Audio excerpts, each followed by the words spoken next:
Hey guys, let's talk about last night's 100th episode of The Vampire Diaries. And for the most part, it was just okay. What I kind of liked, I guess, was that they brought back a lot of people from the first, second, and third season. So we saw Aunt Jenna, we saw Vicky, we saw some of the people come back as ghosts. We saw Alaric.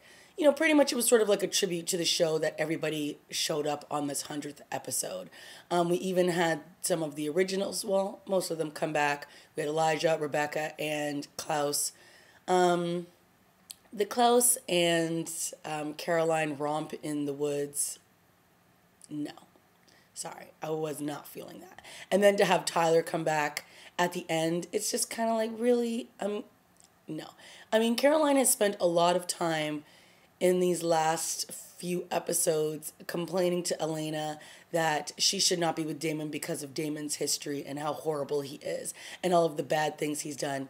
And then she goes and enjoys a little romp in the woods because she seems to be the only one not having sex these days. And I thought it was a little reaching because they have not been together in 3 months, or he hasn't even been in Mystic Falls for more than 3 months. She's already moved on, and I don't know. It just felt really, you're going to give Klaus what he wants, which is Caroline. I was just kind of like, I was rolling my eyes during that scene.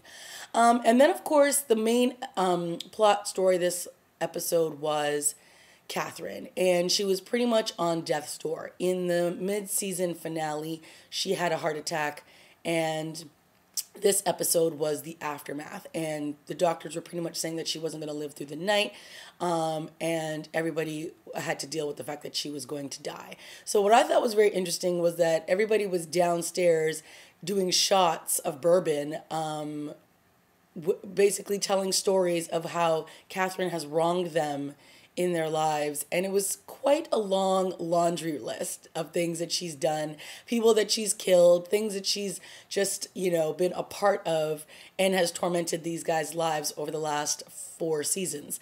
So I thought it was pretty funny. And yeah, it's kind of like, yeah, Catherine, you kind of do deserve to die and have nobody really care that you're dying. But you know how the show goes.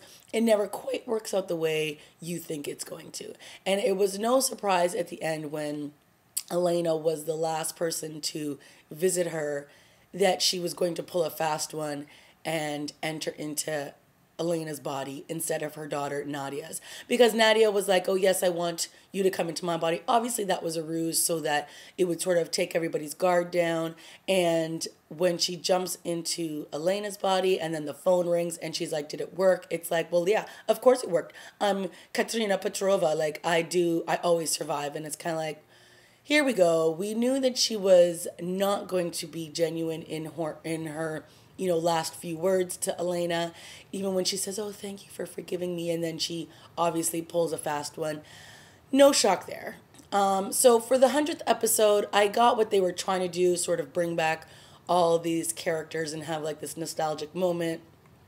It just felt like a really bland episode. I've seen so much more stuff on TV in the last few weeks that has been so much better than this. So I guess I'm just sort of meh. It was fine. It wasn't great. It was just fine for their 100th episode.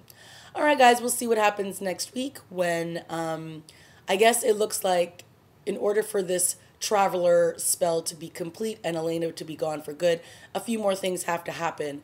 And we'll see if they actually do and if Elena's gone for good. All right, guys, that's been my review of The Vampire Diaries, and we'll see you next week. Bye.